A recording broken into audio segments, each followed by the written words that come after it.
So I'm out here with the subscriber build, the wheel horse. I got the 670 here. Pretty much everything now is unbolted for the Kohler. I'm going to get taking that out. I'm going to try to do my best at doing something that I'm more uncomfortable doing that I've never done. That's more video actually during the process. So with that, I'm going to try doing some different time lapses, things of that nature, and we'll try to edit it down to where it is enjoyable to watch. So you guys will be my guinea pigs and trying to do this for the first time instead of just kind of showing the progress as I go. So with that, I already got all these swapped. It's in one of the other videos, or maybe I'll just clip it in there. But so we're changing over the tires from Predator's 4-lug 12 that I had on to used set 5-lug that will end up going on the wheel horse, the subscriber build. So just in case anyone doesn't really know how to change tires, I think anyone should know for the most part. But I always shoot some PB blaster around the edge. Take a screwdriver. Matt actually helped put some weight on it, and they pop pretty easily, and you just keep prying around. So I haven't even messed with this. It's gonna be a little harder to hold and try to do this, but I'll usually try to stick this in there, spray some PB blaster, and I'll usually go around pretty much the whole way around the tire. That helps it go way easier on the breaking the bead and slipping the rim or the tire over the rim. So that's just my little tidbit. I won't make you guys sit here and watch the whole thing, but I'll just do it a couple little times there. And then once you get that broke, you'd peel this in there, pop it over, again go all the way around, do it on the other, well, do the other side, then yeah, so on and so forth. 670 off Predator is in here now. I'm going to end up stripping that down to get the Series 40 mount off, so that way I have the 1-inch shaft all lined and all ready. I'm just going to take the stock exhaust off for now because I know I'm not going to use it. I'm just going to leave the carburetor on there for now in case I want to fire it up. I don't know how soon I'm going to get the new carbs and get the old Kohler off the wheel horse. I'm going to get these tires off, drop the rear. We're going to open up that. We're going to show all the guts on it. We'll show the process of how we weld them. And this is going to be, I think, the third one that we're going to be welding up. So we're pretty good at what we're doing now with these. So let's just keep following along and hope you guys are enjoying. All right, here you got me time-lapsed. I'm going ahead and I'm taking apart that Kohler. Luckily, it was pretty straightforward. Just unbolted everything from the frame. Mocked in that 670, which luckily fit really good. Come to find out that the motor's going to sit pretty off to the side, so I've already made up some mounts. It's not in this video. I apologize. I'm really trying to get better at doing time-lapsing when I work. It's just so sporadic when I get the time to go do it and trying to set up the camera. Alright, so I made a lot of progress. Didn't do anything with the tires yet, but if you can tell, that is a 670 that is at least mocked up in there. So it's about where it needs to be. We did find out that the motor's actually sitting too far over to where it's not on the rails of the wheel horse. So we're gonna have to make custom rails, weld them in, drill for the motor to be able to bolt it in, which is just fine. Still going to leave plenty of clearance to be able to have battery and everything else in there, and a lot of fun for new activities. So we seem to make it pretty good. I'm going to have to do research, figure out exactly where the dual carbs and everything else will come out. I think they come out, I don't remember what side the dual carb setup would come out. Exhaust is on this side, so our carburetors be on the other side. So the carburetors would be on this side like I thought. So we'll have to play around with that to figure out exactly where them will come out. But I think everything would be just fine and clear. Well, yeah, that's underneath the cover. Well, I got the cover off.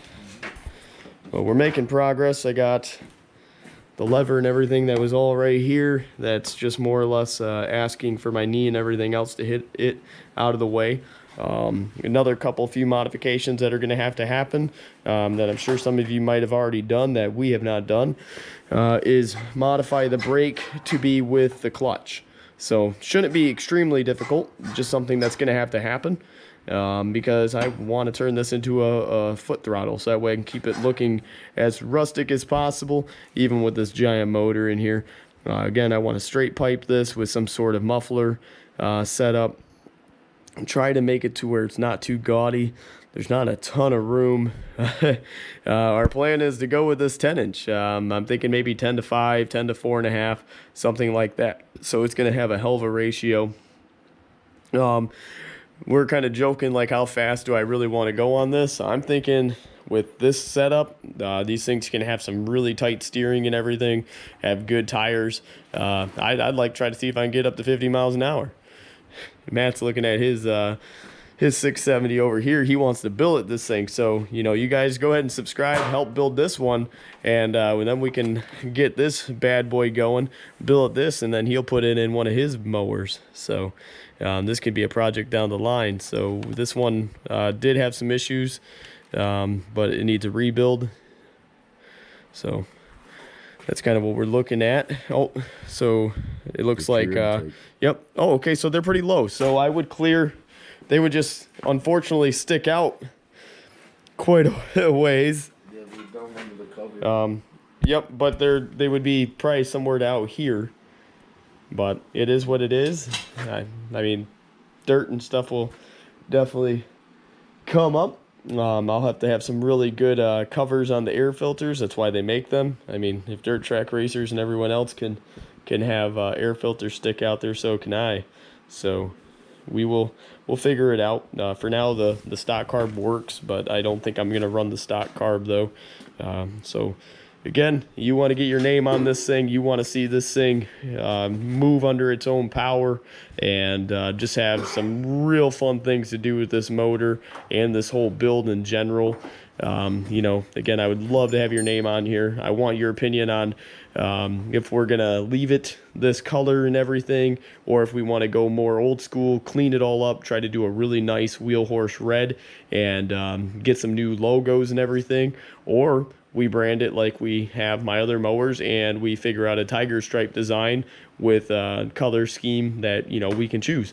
That doesn't have to be. Them are the three things I'm thinking, and I want you guys to help decide what we're going to do with it. I know a lot of you guys are going to probably say keep it classic, everything else, but I want my subscribers, my patrons, to help figure out exactly what we're going to do. The link is going to be in the bio, or in the description, you should say, to be able to go on and get your name on this mower. I eventually want to end up making a shirt later on. Once we get a design and everything, I want to sketch this all out and say that I helped, I've supported this mower, or something along them lines. Again, you guys can help me figure out what you would like your shirt to say, and we'll get a shirt made up for these as well.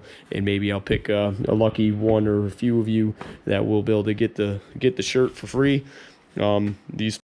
I'm going to try to give you guys an overview here, pretty quick and easy, how to unbolt everything. So you can see right up here, there's a few bolts for the seat. Able to pop that seat right off, get it out of my way. Then there's roughly about 4 bolts there, then another 4 there. Then I was able to pull off the fenders. Again, really straightforward. Everything, even on this old tractor, came right off. Able to slide that gas tank out. Trying to figure out how to do it, and holding the camera at the same time is always fun. So now I'm going to start looking at that rear end on how to take it off. And mind you, this is my first attempt, so you guys are seeing this in real time of how to do it.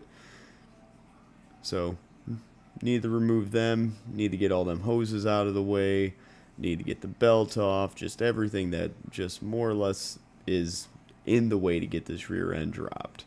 So there is the 4 main bolts there on the back plate, and I will do a better video when I try to get this all back together to show how to reinstall it. As of now, I'm not going to be doing any stretch.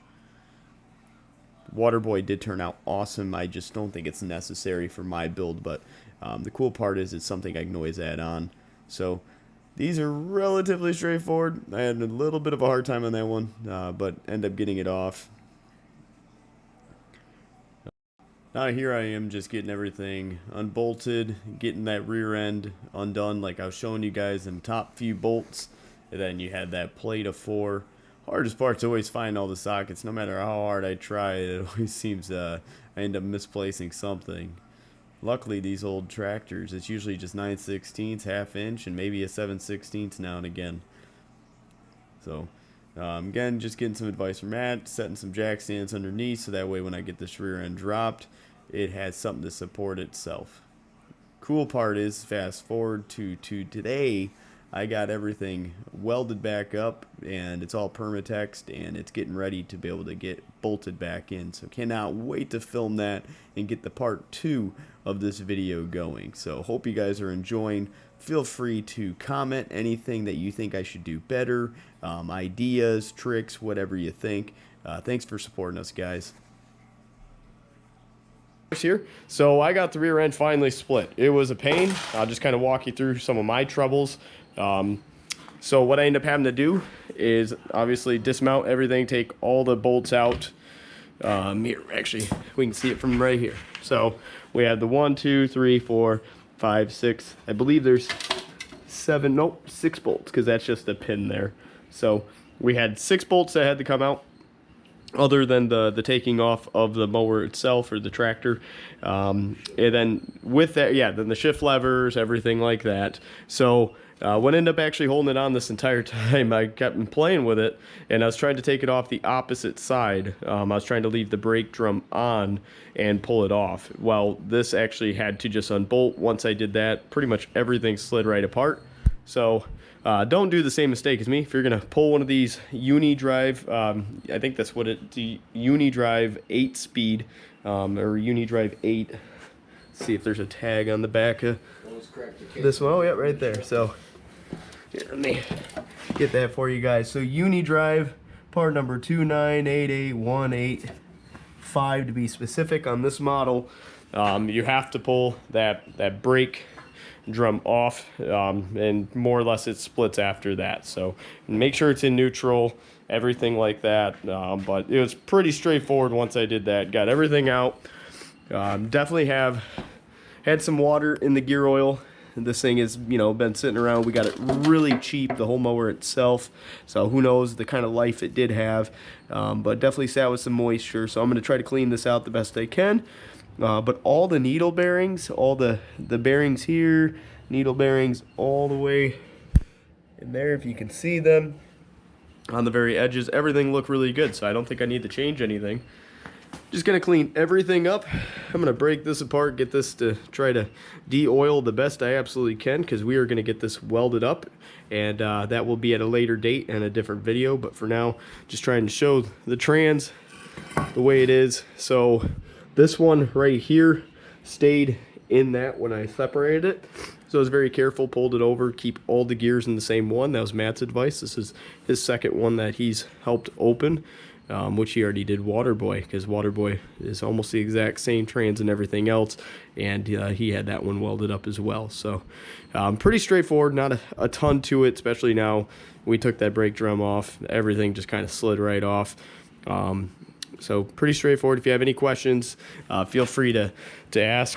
I'll keep you guys in the loop as more or less I go through the cleaning process and getting that thing ready to get welded once it's welded, and then get it back into the tractor as well. But that's the way she sits right now. That's not even the rear end from it. That's actually off Waterboy. And all right, guys, so getting the case all cleaned up. Got it all cleaned around the edges now. Ed, our neighbor, helped me big time. He has a really good welder that uses gas and everything, that we're able to get all this welded up. So she's all welded now. Just got to put it all back together. I got grease here, so that way if I ever need to pull it back apart, it'd be a little easier.